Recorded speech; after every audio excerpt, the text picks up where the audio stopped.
Bojutsu is the Japanese martial art of using a staff called a bow. Its story didn't start on the battlefield, but in the everyday lives of regular people all over ancient Japan. The bow itself wasn't made to be a weapon at first. Instead, it was a simple and useful tool. Farmers used long wooden poles to carry heavy things, balancing baskets or buckets on their shoulders. Monks and travelers used them as walking sticks, helping them stay steady on long, tough trips through mountains. This simple beginning is important to understand why Bojutsu became so popular and easy to learn, since the staff was a common item found in almost every village and monastery. The change from a simple tool to a weapon for self-defense happened slowly but was needed. In old Japan, laws often stopped common people from owning real weapons like swords or spears. This left farmers and regular folks open to attacks from robbers, wild samurai, or other dangers. The staff, being a harmless everyday item, was the perfect answer. It could be carried openly without making anyone suspicious, yet in skilled hands, it became a surprisingly good way to defend oneself. Its length gave a big advantage, letting someone keep an attacker far away while delivering strong hits, blocks and sweeps. Early development was also greatly shaped by people outside the warrior class. Buddhist monks, who couldn't carry sharp weapons because of their promises of peace, used the staff for protection. These monks, called Sohei, lived in strong monasteries and often had to defend their holy places. They created clever ways of fighting that mixed practical use with their beliefs, focusing on control and turning away attacks instead of deadly force. Also, the Yamabushi, mountain monks who mixed Shinto and Buddhist ways, added staff techniques to their spiritual and physical training. They saw the bow as a part of their own bodies and will. The influence of Chinese martial arts, known as Chugoku Kenpo, was very important in shaping early Bojutsu. Sharing culture and trade between Japan and China brought a lot of knowledge, including advanced ways of fighting with a staff. Chinese gun or staff techniques were known for their smooth movements, round blocks, and strong direct hits. Japanese learners eagerly took in these ideas, changing them to fit their own culture and physical ways. This mix of clever Japanese ideas with advanced Chinese methods laid the basic groundwork for the varied and complex art of Bojutsu that would keep growing over hundreds of years. As Japanese society entered its long time of wars, Bojutsu found a new and important spot in the samurai warrior's tools.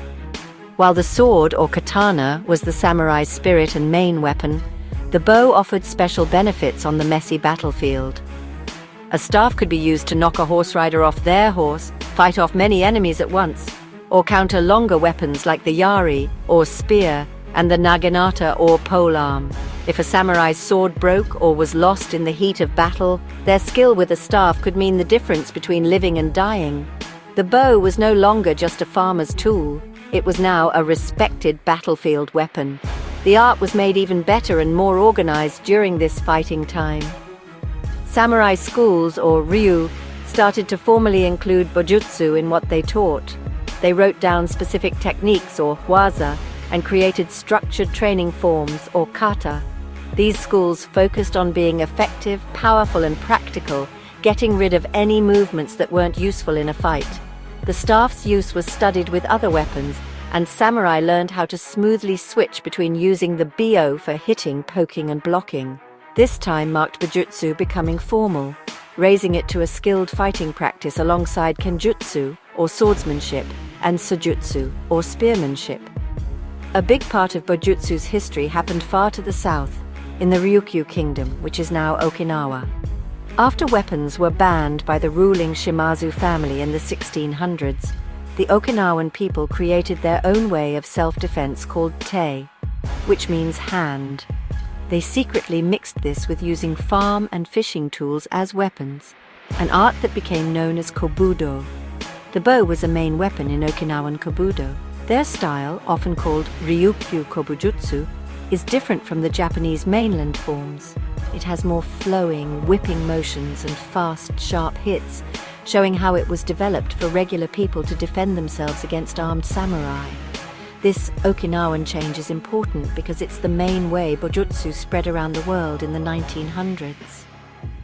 As karate was introduced to the world, masters like Shinken Taira and Moden Yabiku made sure that the weapon arts of Kobudo, with Bojutsu at their heart, were kept and taught along with empty hand techniques. This connection meant that as karate schools opened in cities from Los Angeles to Paris, the art of the bow traveled with them. Okinawan Bojutsu, with its focus on practical forms and lively use, became the most widely practiced version of the art outside of Japan. The beauty of Bojutsu isn't just in its techniques, but also in its many different ideas, which are shown in the many schools, or ryuha, that have grown over time. Each school has its own way of seeing what the staff can do.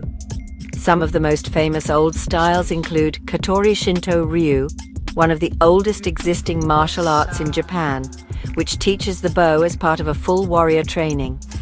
Another is Kukishin Ryu, a school known for its Bojutsu, which includes ways to fight against swords and other weapons. These old schools focus on mixing the bow with the movements and ideas of the samurai battlefield. Unlike the schools focused on battle, Okinawan styles put a different focus on their Bojutsu practice. The most important of these is the line of Taira Shinken, which led to the start of the Ryukyu Kobudo Hozon Shinkakai. This style is known for its large collection of kata, many of which are named after the masters who created them, such as Shushi no Kon, Sakugawa no Kon, and Chun no Kon. These forms are not just a series of movements, they are historical records that keep the fighting rules and plans of past masters. They teach students how to manage distance, timing, and how to create power from their whole body. The technical idea behind Bojutsu is all about control. The bow is about 6 feet long, the rokushakubo, and a student must learn to control its entire length. Unlike a sword, both ends of the staff can be used for hitting, and the middle can be used for blocking. This makes it a very useful weapon for both attacking and defending. A key idea is mai, which is controlling the distance. A skilled Bojutsu student uses their footwork to stay at the perfect distance from an opponent, keeping them within the staff's effective reach while staying safe from their attacks. This focus on space and position is a main feature of the art. Also, Bojutsu shows the idea of using the least amount of force for the biggest effect. While the staff can deliver very powerful hits, its true art is in its ability for defense that doesn't kill. Techniques often involve using the staff to trap, sweep, or disarm an opponent, instead of just hitting them hard. This makes it a great art for learning control, being exact, and staying calm under pressure. The mix of attacking and defending abilities, along with its ideas of control and holding back, makes Bojutsu a uniquely balanced and deep martial art. In modern times, Bojutsu has found an important and respected place in the worldwide martial arts community. Its journey from the fields of old Japan and the shores of Okinawa to schools around the world shows how effective and appealing it is.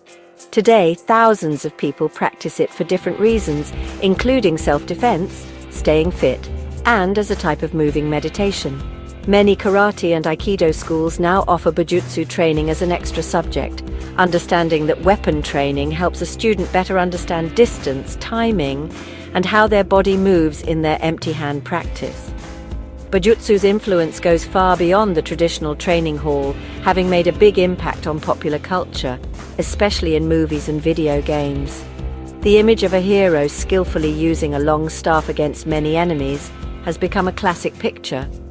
Characters like Donatello from the Teenage Mutant Ninja Turtles, or the Jedi Knights with their lightsabers in Star Wars, get a lot of ideas from the techniques and look of Bojutsu. This exposure in media has introduced the art to new generations, making them curious and inspiring many to pick up a bow for the first time, ensuring it stays important in the 21st century. The worldwide popularity of Bojutsu is also because it's easy to access. Unlike weapons that need sharp edges or complex parts, the bow is simple, cheap, and fairly safe to practice with. This allows people of all ages and physical abilities to get involved with the art. Competitions and workshops are held internationally, letting practitioners from different styles and countries come together, share what they know, and test their skills in a controlled setting. These events create a feeling of a global community and help keep the rich traditions of the art alive while also encouraging it to keep growing. In closing, the journey of the bow from a simple walking stick to a respected martial arts weapon is a powerful story of adapting, being clever, and sharing cultures. From its humble beginnings with Japanese farmers and monks to its refinement by samurai and Okinawan masters, Bojutsu has shown itself to be a complete and deep practice. It teaches more than just how to fight with a staff. It teaches control, being exact, and a deep respect for the connection between the body, mind, and the tool in one's hands. Its lasting legacy clearly shows that sometimes the simplest tools can become the most advanced instruments of art and power.